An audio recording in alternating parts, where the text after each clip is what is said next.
Good evening and welcome to the Modise Network. Tonight, EFF celebrates its 5th anniversary and the Deputy President Floyd Shivambu talks about the impact the party has had on South African politics. Later on, after a 5-year-long battle with the Health Professions Council, Professor Tim Noakes joins us to talk about the controversial Banting diet, which has improved the lives of many of its followers.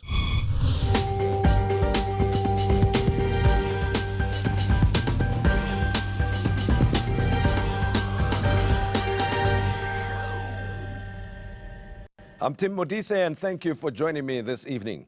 The Economic Freedom Fighters celebrate their 5th anniversary in 2 weeks' time with indications that their support is growing. The young political party was started by mainly former ANC Youth League members who went on to instigate the ousting of their former leader, President Jacob Zuma. Their politics has been both influential and controversial, setting the agenda on the land question and attacking the media and journalists on the other hand. To discuss the EFF's short history and the agenda going forward, I'm joined by the Deputy President of the EFF, Mr. Floyd Shivambu. Floyd, pleasure to have you with us. Thanks for having us. And it's been a very interesting journey so far, right? I remember the first opening of Parliament of EFF. You were thrown out as the EFF from Parliament then. Was it pay back the money time? No, like the payback, the money came later Yeah. In the parliamentary process. But of course, it has been a very good 5 years for the EFF, which part of that included going into Parliament, but so many other achievements as well.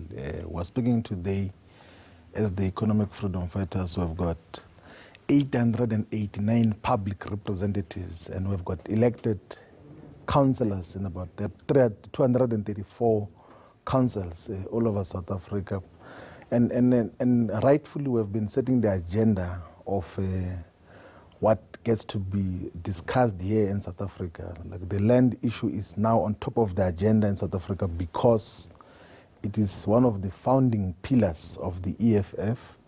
The issue of nationalization of the Reserve Bank was copied by the ruling party. It's now part of a private member's bill which is led by the president of the EFF. The issue of creation of a state bank is part of discussion in Parliament due to a private member's bill that is given by the EFF. A variety of other victories that are led by the EFF. Here in Johannesburg, 1,600 security guards were insourced due to a motion led by the Economic Freedom Fighters. And thousands of other workers are going to be insourced in Johannesburg, in Tshwane, in municipalities where there were no outright winners because of the agenda of the EFF. So Sure. It has been a 5 years of You've been very busy. victories. You've been very busy as the EFF, right? And not just busy, but impactfully busy. But at the same time, you know, as you gain strength, you generate coverage and people pay attention and appreciate some of the things that EFF gets up to and achieves.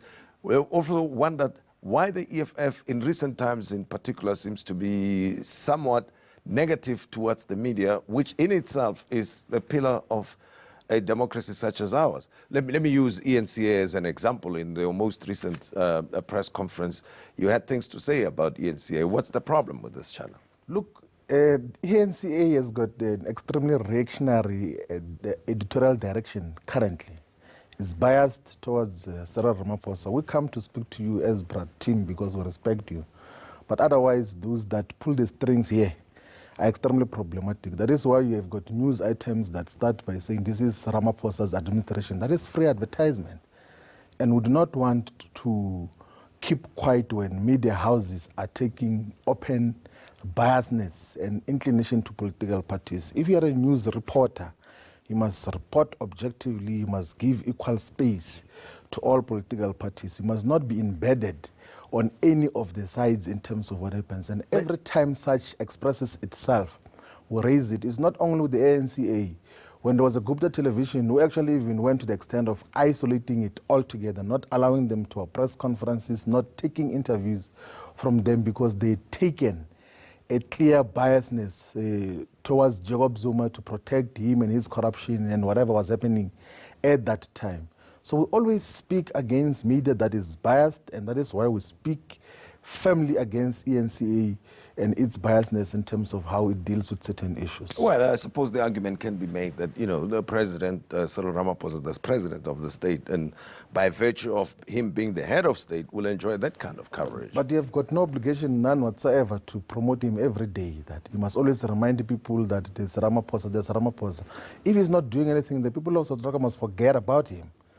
It doesn't require a news broadcaster to remind the people of South Africa that there's a Ramaphosa person, even if there's nothing significant or newsworthy that he is doing. So the manner in which the ENCA is packaging its news currently is problematic. Now, it's out of order, it's reactionary, and we've raised it publicly, and we've said that we're going to raise it with the management of NCA, which is clearly biased and embedded in the politics of South Africa. Now, let's move to another point along the same lines, Yes. that the EFF, as much as people would, compliment the role it played in Parliament and making Parliament come alive, and the other issues you raised, I'll deal with later on. Yes. And that is the question of attacking specific individuals on the basis of their race. Momoniat is an example at Treasury, as well as the Indian community in general terms, including Minister Pravin Gordhan, that there seems to be an interest in the Indian community in recent times, and making a sweeping statement that Indians are racists after all, and the same applying to the white community in general. Look, we raised a correct issue first in Parliament to say that let us not lose sight that this primarily is a struggle to emancipate Africans in particular, and we're not apologetic about that. It is actually in our founding manifesto that the levels of suffering and poverty for the Indian community and for Africans here in South Africa is not the same. The HSRC, the Human Sciences Research Council, recently released statistics to illustrate that only 6% of Indians live in what is defined as absolute poverty, whilst more than 50% of the African majority are living in absolute poverty. We do not have equal opportunities. We are not moving from the same baseline. They are much more advantaged in terms of what they gained access to. They were not banished into homelands. So we at all times, as revolutionary fighters here in South Africa, should appreciate the national question that we're not equally oppressed. The Africans were mostly oppressed. They were undermined. They were denied of basic rights. They were taken very far from amenities, and even special lousy universities and education system was created for them. Yes. And we have to speak openly against that. And the issue that we spoke about in Parliament is a correct issue, that there is a person who is coincidentally of Indian origin called Momoniat, who undermines African leadership, and there's nothing absolutely wrong that No we said apology about there, it. no we reverse never of that. apologize about that. Yeah. It was one of the most correct observations that we made. And actually, a lot of Treasury officials came out to affirm what we had said. Even the DG, he actually said himself, like when he did an interview with one of the radio stations, that he still thinks that Momo is a boss to him, despite that the responsibilities gives him a responsibility to be the boss that is articulating policy positions of national treasury. And in terms of Pravin Gordhan, he's doing the same thing that they used to do during the United Democratic Front's period of constituting a cabal that seeks to micromanage the movement. The manner in which he undermines the entire leadership of the ANC in appointments of boards of Transnet, of ESCOM, of DINEL, of trying to harass African leadership and CEOs of those companies. It's a manner that is unacceptable. It's reflective of his activities of the past. And we must speak against that every time it happens. Okay. Now, here's another point, which has been raised in response to especially Momoniat of Treasury. That you specifically and the EFF generally were this outspoken because you are upset that action is being taken against the VBS Bank. And I would like to hear your views on the latest information that is coming out about VBS. That as EFF, what do you think about it? Firstly, the accusation that you are reacting the way you were because of VBS, and secondly, what do you think of the developments around VBS? Look, the whole issue around VBS is one because of what appears to be maladministration and patent wrongdoing by those that presided over VBS. And we have since made a public call that the law enforcement agencies must take decisive action against the board and the executive management of VBS when wrongdoing is discovered on what they got to do. But secondly, what we said in Parliament is that VBS failure and collapse is a result of regulatory weaknesses, that the South African Reserve Bank doesn't have adequate mechanisms to oversee banking institutions, because they should have told VBS 3 years ago that we are not permitted in terms of the Municipal Finance Management Act to take municipal deposits. They should have been able to detect the capital adequacy of VBS long before the bank came to collapse, because at all times, the South African Reserve Bank has got an obligation to protect depositors' interest. So when depositors put money into a bank, it is an obligation of the Reserve Bank to make sure that that money is safe. And how do they do that? They must make sure that at all times there's adequacy of the monies that people have put into the banking system. But the Reserve Bank only got to discover after they'd put the bank under curatorship that instead of the 500 million that was required for capital adequacy, there was 25 million rands in the bank. Yeah. And what if that is the case with Capitec, which is possibly the case because Capitec is badly run as well, but the Reserve Bank doesn't have the adequate regulatory mechanisms that are supposed to be there.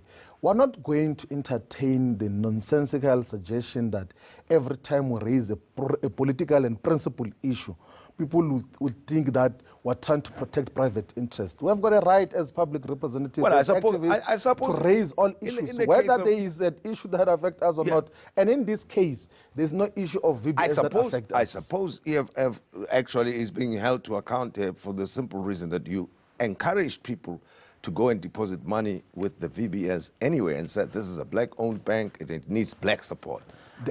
That we made a public call to say that in South Africa you have got 4, 5 major banks, and none of them is black-owned and controlled. It's 24 years since democracy, like since the elections in 1994, let's call it that, right? Black people are excluded from the financial services sector. Here as a bank, we said in the June 16 rally in Sebokeng last year, to say that here is a bank that is owned and controlled by black people. It is not implicated in any wrongdoing. Why can't we as black people support that bank? And we never spoke only about the bank, we spoke about other black-owned institutions to say, as black people, let us support black-owned businesses and institutions so that we promote black excellence and progress collectively. Instead of taking our little resources that we have as a black population and expand all of that on white-owned companies, because we are contributing to the reproduction of the racial inequalities that define South Africa today. And when VBS is found to be on the wrong side of the law, we then call on the law enforcement agencies to act decisively against whoever was involved in facilitating the unlawful deposits of municipal monies into the VBS, despite the fact that mutual banks are not Floyd allowed Shivambu, to take such. Let's pause right here, and then we'll pick up the conversation in a moment. Okay. This is the Deputy President of the Economic Freedom Front, Floyd Shivambu. He's my guest. Be part of our conversation and share your thoughts with us on social media using the hashtag #TheMudise Network.